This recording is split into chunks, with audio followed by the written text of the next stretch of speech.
बच्चों, आज हम जो क्लास 12 चैप्टर 2 सॉल्यूशन जो है उसमें जो अपन ने कंटिन्यू करके रखा हुआ था यूनिट्स ऑफ कंसंट्रेशन, और लास्ट थर्ड लेक्चर में अपन ने देखा हुआ था मोलरिटी जिसको कैपिटल एम से डिनोट करते हैं और मोलरिटी जिसको स्मॉल एम से डिनोट करते हैं। ये यूनिट्स देखी हुई थी और आज अपन स्टार्ट करने वाले हैं नेक्स्ट यूनिट उसकी मोल फ्रैक्शन। ठीक है। जनरली जो मोल फ्रैक्शन जो होता है वो क्या होता है, एक तरह का रेशो होता है सॉल्यूट और जो पूरा सॉल्यूशन जो है, मतलब सॉल्यूशन। अब ये सॉल्यूशन में क्या आ जाएगा, दोनों सॉल्यूट भी आ जाएगा प्लस सॉल्वेंट, है ना। तो किसी कंपोनेंट्स का जो सॉल्यूट होगा, है ना, और सॉल्यूशन में जो प्रेजेंट सॉल्यूट प्लस सॉल्वेंट होंगे तो उसका जो रेशो होता है वही कहलाता है मोल फ्रैक्शन। अब इसमें जिस तरह से इसको डिफाइन करा हुआ है, it is the ratio of number of moles of one component, मतलब वन कंपोनेंट सॉल्यूट होगा to the total number of moles. अब इसमें सॉल्यूट और सॉल्वेंट दोनों दिए हुए हैं, मतलब सॉल्यूशन में जितने भी moles number of moles present होंगे, है ना, उसका, और जो सॉल्यूट है या एक कंपोनेंट जो है उसका जो रेशो होगा उन दोनों का, सॉल्यूशन और सॉल्यूट का, वो कहलाएगा मोल फ्रैक्शन। अब इसका एक सिंपल सा जो फार्मूला है वो इस तरह से, mole fraction of a components equals to number of moles of the components, मतलब कोई सॉल्यूट है वो, total number of moles of all components. अब इस ऑल कंपोनेंट्स का मतलब क्या हुआ, इसमें सॉल्यूट और सॉल्वेंट दोनों आ गए, है ना। और जनरली जो मोल फ्रैक्शन होता है उसको स्मॉल एक से डिनोट करा जाता है, और यहाँ पर स्मॉल एक से इसको डिनोट करेंगे।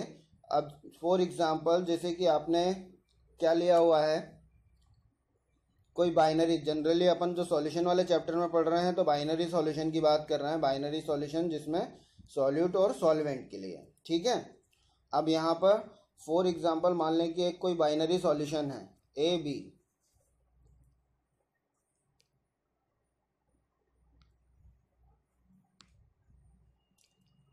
ए और बी, ये कोई बाइनरी सॉल्यूशन है। तो ए के लिए जो मोल फ्रैक्शन होगा वो एक्स ए हो जाएगा, और बी के लिए जो मोल फ्रैक्शन होगा वो एक्स बी होगा, है ना। अब यहाँ पर ये मैंने आपको बताया हुआ है कि ये क्या है, मोल फ्रैक्शन है एक्स, और ए क्या हो गया, कंपोनेंट्स। इसी तरह से ये जो मोल फ्रैक्शन है, अब मोल फ्रैक्शन के लिए अब क्या होना चाहिए, नंबर ऑफ मोल, जैसा नाम आ रहा है वैसे ही उसमें क्या होगा, नंबर ऑफ मोल्स होंगे। तो यहाँ पर एन क्या हो गया, नंबर ऑफ मोल्स, और ये ए क्या हो गया, कंपोनेंट्स। इसी तरह से एक्स बी के लिए नंबर ऑफ मोल्स क्या हो जाएगा, एन बी। अब इसमें आपका एक सॉल्वेंट है एक सॉल्यूट है, क्योंकि ये बाइनरी सॉल्यूशन है। इसमें से जो आपको मोल फ्रैक्शन निकालना है, तो मोल फ्रैक्शन अगर आप एक्स ए के लिए निकालेंगे या एक्स बी के लिए निकालेंगे तो उसके लिए जो फार्मूला होगा, इसके अकॉर्डिंग अगर अपन यहाँ पे वैल्यू पुटअप करते हैं, है ना, इन सब की, तो वो क्या हो जाएगा,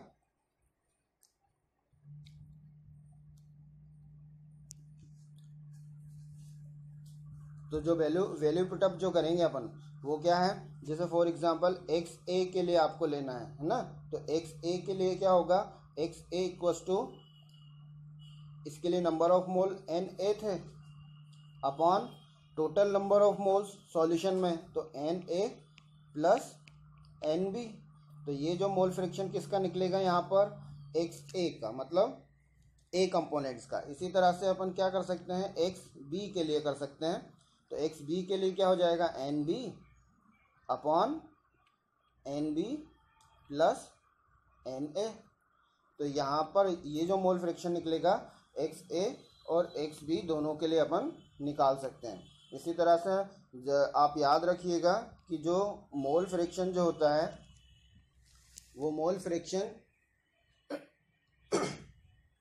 जो टोटल मोल फ्रैक्शन होता है किसी भी सॉल्यूशन के लिए, मतलब एक्स ए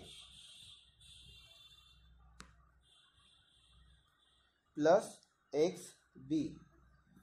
तो ये जो टोटल मोल फ्रिक्शन होगा वो हमेशा क्या होगा, 1 होगा। ये आपको बहुत ज़्यादा याद रखना है, ठीक है। अब एक से ज़्यादा नहीं होगा, हाँ। इसलिए अब जिसमें जब भी आप मोल फ्रिक्शन निकालें तो मोल फ्रिक्शन में अगर एक की वैल्यू दी हुई है तो दूसरे की वैल्यू को आप इजीली फाइंड आउट कर सकते हैं, है ना, फॉर बाइनरी सॉल्यूशन। दूसरी चीज़ इसमें क्या है कि अगर इसकी यूनिट की बात करते हैं, है ना, यूनिट की अगर बात करेंगे तो इसकी जो यूनिट होती है वो क्या होगी, यूनिट लेस होती है। अब यूनिट लेस क्यों होती है, क्योंकि यहाँ पर जो न्यूमरेटर और डिनोमिनेटर जो है वो दोनों क्या हैं, मोल्स हैं। दोनों में क्या है, मोल्स है, इसलिए ये क्या हो जाएंगे, कैंसिल आउट हो जाएगा। और ये जो उसकी यूनिट होगी वो यूनिट लेस होगी। दूसरी चीज़ कि जो मोल फ्रिक्शन, जिस तरह से जो मोलिलिटी जो होती है ना, वो इंडिपेंडेंट होती है टुवर्ड्स टेम्परेचर, इसी तरह से मोल फ्रिक्शन भी टुवर्ड्स टेम्परेचर क्या होता है, इंडिपेंडेंट होता है। मतलब उस पर टेम्परेचर का कोई फर्क नहीं पड़ता है ना। अब इससे रिलेटेड एक छोटा सा एक एग्जांपल अपन ले लेते हैं, है ना। इसमें एक चीज़ और बता देता हूँ मैं आपको कि जैसा मैंने आपको बताया कि आपको इसकी जो वैल्यू होती है X A plus X B equals to क्या होता है, 1, है ना। इसकी जो टोटल सॉल्यूशन की जो वैल्यू होगी वो 1 होगी। अब यहाँ पर अगर एक की वैल्यू आपको मालूम है, एक्स ए के लिए अगर आप निकाल रहे हैं तो ये क्या हो जाएगा, 1 minus X B, 1 minus X B, ठीक है। और अगर एक्स बी के लिए आप निकालोगे तो क्या हो जाएगा, 1 माइनस एक्स ए, ठीक है। इस तरह से आपको वो वैल्यू निकालना है। इसमें बस ये है कि एक की वैल्यू आपको पता होना चाहिए, किसी भी एक की वैल्यू। अब अपन इस तरह से एक न्यूमेरिकल इसको कर लेते हैं और ज़्यादा क्लियर हो जाएगा वो कि इसमें क्या होगा। तो न्यूमेरिकल जो है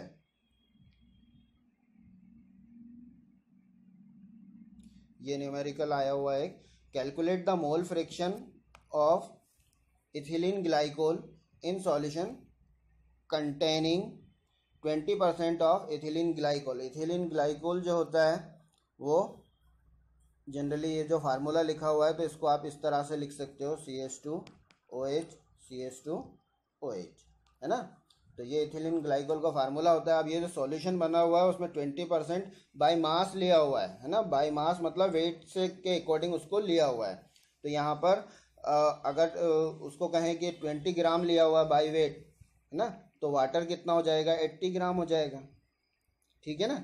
अब ये दोनों चीज़ें आपको यहाँ पर उसका जो अमाउंट है वो आपको पता पड़ गया है।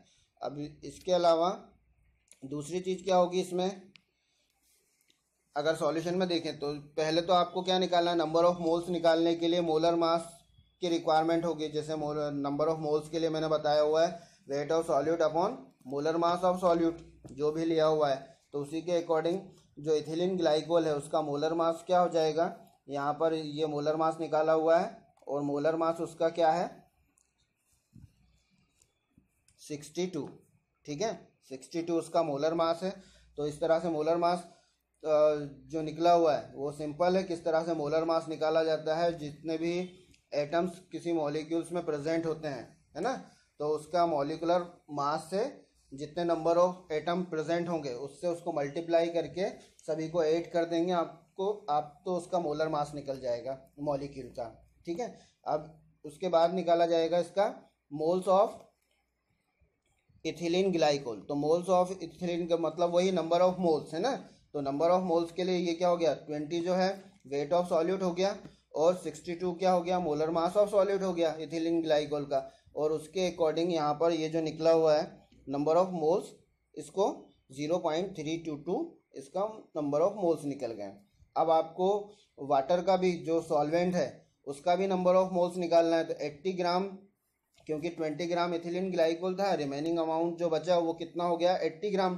तो 80 ग्राम वेट ऑफ सॉल्वेंट हो गया अपॉन इसका मोलर मास जो है वो क्या है, 18 होगा H2O का मोलर मास, है ना। मतलब 16 + 2, ऑक्सीजन का 16 होता है और प्लस हाइड्रोजन 2 है, है ना, 1 होता है तो 2 हो गए वो, तो इस तरह से उसका 18 हो गया मोलर मास वाटर का, और यहाँ पर उसके नंबर ऑफ मोल्स ये निकले हुए हैं। अब इतना करने के बाद आपको क्या करना है, मोल फ्रैक्शन निकालना है इथिलीन ग्लाइकोल का और प्लस वाटर का।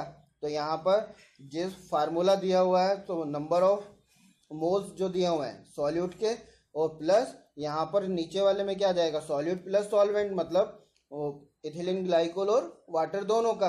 तो अब अभी अपन ने निकाला हुआ है मोल्स यहाँ पर इथिलीन ग्लाइकोल का और यहाँ पर वाटर के लिए, तो यहाँ पर उसकी वैल्यू पुटअप करेंगे तो यहाँ पर इसका मोल फ्रैक्शन आ जाएगा, किसका, इथिलीन ग्लाइकोल का। इसी तरह से अपन जो वाटर है उसका मोल फ्रैक्शन इस तरह से भी निकाल सकते हैं, और एक शॉर्टली मैंने आपको बताया हुआ था कि 1 में से माइनस कर देंगे आप इसका अमाउंट जो मोल्स हैं, तो आपको क्या मिल जाएगा, यहाँ पे वाटर का नंबर ऑफ मोल्स मिल जाएंगे, है ना। मतलब ये जो फार्मूला मैंने आपको बताया था एक्स बी इक्वस टू क्या हो जाएगा, 1 माइनस एक्स ए, है ना। तो अगर इसको एक्स ए मान लें अपन, तो यहाँ पर एक्स ए की वैल्यू आपने रख दी है और यहाँ पर एक्स बी की वैल्यू आपको मिल गई है। तो इस तरह से मोल फ्रैक्शन निकाला जाता है। जो नेक्स्ट जो यूनिट है इसकी वो होती है नॉर्मेलिटी, है ना।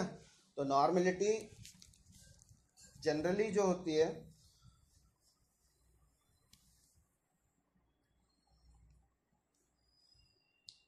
जैसा इसमें डिफाइन करा हुआ है, it is the number of gram equivalent of the solute dissolve पर लीटर ऑफ द सॉल्यूशन, और इसको डिनोट करा जाता है कैपिटल एन से, है ना।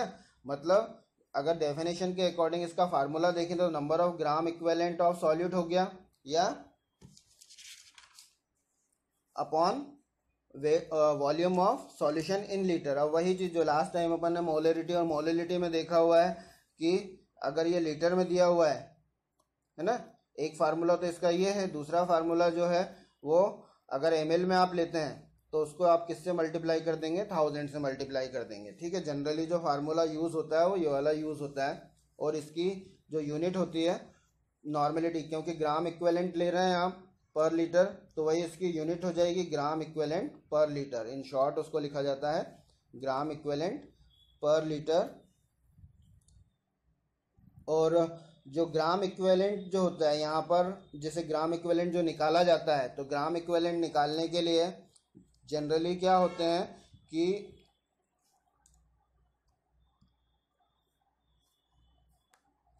जैसे ग्राम इक्वेलेंट आपको निकालना है, हाँ, तो ग्राम इक्वेलेंट निकालने के लिए अब एसिड और बेस जो होते हैं अलग अलग, दोनों के अलग अलग तरह से निकाले जाते हैं, है ना। और उसके लिए जो फार्मूला होता है वो होता है मॉलिक्यूलर वेट, जिसका भी आपको निकालना है, अपॉन, अगर ये जो फार्मूला है ये अपन किसके लिए निकाल रहे हैं, एसिड के लिए। जब आप एसिड का इक्विवेलेंट वेट निकालेंगे तो उसका कोई भी एसिड जो भी होगा उसका molecular weight upon basicity of acid. अब बेसिसिटी यहाँ पे टर्म्स जो आ रहा है, बेसिसिटी मीन्स होता है कि रिप्लेसेबल हाइड्रोजन आयन, है ना। किसी भी जो एसिड होगा उसमें जितने भी रिप्लेसेबल हाइड्रोजन आयन होंगे वही उसकी क्या कहलाएगी, बेसिसिटी। फॉर एग्जांपल अगर मैं यहाँ पर H2SO4 लेता हूँ, एक एसिड लेता हूँ, ठीक है, और इस एसिड को, इसमें आप देख रहे हैं कि हाइड्रोजन कितने हैं, 2 हैं, मतलब रिप्लेसेबल हाइड्रोजन कितने हो गए, 2 हो गए, है ना। तो यहाँ पर इसकी जो बेसिसिटी होगी वो 2 होगी। अब आपको ग्राम इक्विवेलेंट निकालना है H2SO4 का, तो molecular weight upon basicity of acid, तो बेसिसिटी आपको यहाँ पता पड़ गई कि 2 है, तो इसके अकॉर्डिंग आप क्या कर सकते हो, ग्राम इक्विवेलेंट निकाल सकते हो, है ना। ग्राम इक्विवेलेंट निकालोगे तो मतलब ग्राम इक्विवेलेंट कह लें या इक्विवेलेंट वेट कह लें, दोनों एक ही चीज़ होती है। तो यहाँ पर उसके लिए आप क्या करोगे, अगर H2SO4 इसके लिए आप निकाल रहे हैं तो यहाँ पर इसकी बेसिसिटी आपको पता ही है ना, और इसका मॉलिक्यूलर मास जो होता है वो होता है 98 अपॉन 2, तो ये क्या हो जाएगा 49, तो 49 इसका क्या हो गया, इक्विवेलेंट वेट, ठीक है। इस तरह से इक्विवेलेंट वेट निकालेंगे। ये हुआ एसिड के लिए। इसी तरह से जो बेस होते हैं, बेस के लिए भी आप इक्विवेलेंट वेट निकाल सकते हैं, और उसमें फार्मूला जो होगा, फार्मूला ठीक वैसे ही है। अगर बेस के लिए आप निकाल रहे हैं तो बेस के लिए क्या हो जाएगा, मॉलिक्यूलर वेट अपॉन, अब यहाँ पर बेसिसिटी की जगह क्या हो जाएगा, एसिडिटी ऑफ बेस। अब यहाँ एसिडिटी से क्या मतलब हुआ, जिस तरह से बेसिसिटी में number of replaceable hydrogen ion थे, तो यहाँ पर रिप्लेसेबल हाइड्रोक्साइड आयन जो होंगे, है ना, जितने भी, वही उसकी क्या कहलाएगी, बेस की एसिडिटी कहलाएगी। जैसे फॉर एग्जांपल अगर आपने यहाँ पर NaOH लिया हुआ है, तो NaOH में जो रिप्लेसेबल हाइड्रोक्साइड आयन है वो एक ही है, तो इसकी बेसिसिटी क्या होगी, 1 ही होगी, है ना। और इसका जब आप NaOH का इक्विवेलेंट वेट निकालेंगे, है ना, इक्विवेलेंट वेट निकालेंगे, तो उस कंडीशन में क्या हो जाएगा ये, कि अगर आप NaOH का इक्विवेलेंट वेट निकाल रहे हैं, है ना, तो यहाँ पर इसका मोलर मास होता है 40 अपॉन इसकी बेसिसिटी कितनी आई है, 1, मतलब क्या हुआ कि इसका जो इक्विवेलेंट वेट होगा वो क्या होगा, 40 होगा, है ना। तो ऐसे बहुत से केमिकल होते हैं, कंपाउंड होते हैं, जिनका मोलर मास या मॉलिक्यूलर मास और इक्विवेलेंट वेट दोनों सेम होते हैं, है ना। और किस तरह से आप एसिड और बेस का इक्विवेलेंट वेट निकाल सकते हैं। इसी तरह से अब इसका जो एक रिलेट एग्जाम्पल जो है वो देख लेते हैं, उसमें और ज़्यादा क्लियर हो जाएगा आप लोगों को,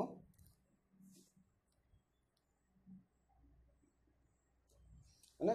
ये देखो बहुत सिंपल सा एग्जाम्पल दिया हुआ है, calculate the normality of solution containing 31.5 gram of hydrated oxalic acid in 1250 ml of solution. अब हाइड्रेटेड ऑक्जेलिक एसिड का फार्मूला ये दिया हुआ है, सिंपली अपन इसको COOH ये भी लिखते हैं, है ना। तो ये ऑक्जेलिक एसिड का फार्मूला है। अब यहाँ पर वो निकालने के लिए आपको क्या चाहिए, मास ऑफ ऑक्जेलिक एसिड यहाँ पे दिया हुआ है, ये, है ना, इक्विवेलेंट ऑफ ऑक्जेलिक एसिड। तो इक्विवेलेंट ऑफ ऑक्जेलिक एसिड निकालने के लिए अभी मैंने आपको बताया था कि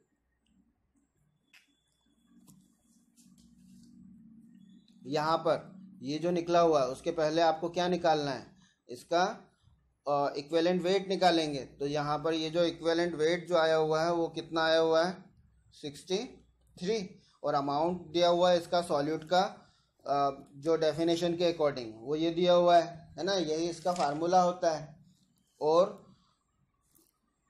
तो ये आपका इक्विवेलेंट ऑफ ऑक्जेलिक एसिड निकल जाएगा 0.5, और वॉल्यूम ऑफ सॉल्यूशन कितना दिया हुआ है, 1250 दिया हुआ है। अब दोनों चीज़ें आपको मिल गई हैं यहाँ पर, और नॉर्मलिटी का जो फार्मूले के अकॉर्डिंग, है ना, फार्मूले के according number of gram equivalent आ जाएगा ऊपर, जो ऑलरेडी यहाँ पे अपन ने निकाला हुआ है, अपॉन 1250 इंटू 1000। तो इसकी जो नॉर्मलिटी होगी वो क्या हो जाएगी, 0.4N, है ना। और दूसरी चीज़ यहाँ पर की जो नॉर्मलिटी होती है वो ये जो लिखा हुआ है इसमें आप देखो,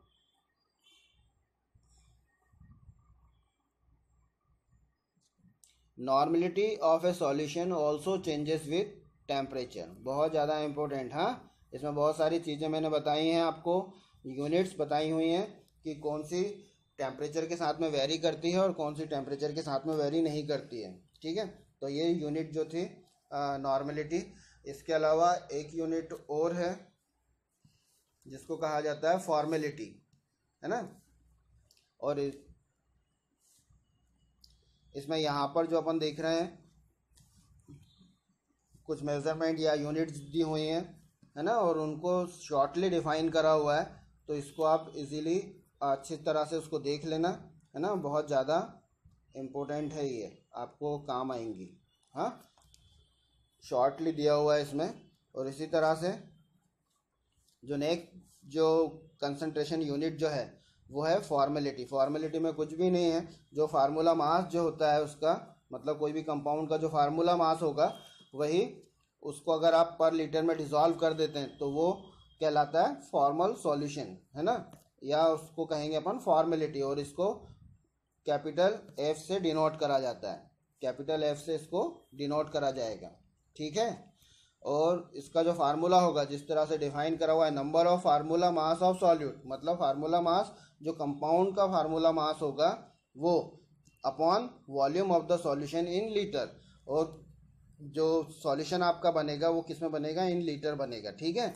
और जनरली सब बस खास चीज़ इसमें ये होती है कि यहाँ पर जो फार्मेलिटी होती है वो आयनिक कंपाउंड के लिए यूज़ होती है, जैसे NaCl है ना, ये एक तरह का आयनिक कंपाउंड है। कॉपर सल्फेट ये भी एक तरह का आयनिक कंपाउंड है। आयनिक कंपाउंड क्या होते हैं, अपने आयन में कन्वर्ट होते हैं और ज़्यादा डिस्क्रीट नहीं होते हैं, इसलिए यहाँ पर the sum of the atomic mass of various atoms constituting to formula of the ionic compounds is called gram formula mass, इसलिए इसको ग्राम फार्मूला मास भी कहा जाता है। ठीक है। क्यों? क्योंकि इसके जो आयनिक कंपाउंड होंगे उस आयनिक कंपाउंड केवल आयन में कन्वर्ट होंगे, उससे ज़्यादा वो डिस्क्रीट नहीं होते हैं, है ना।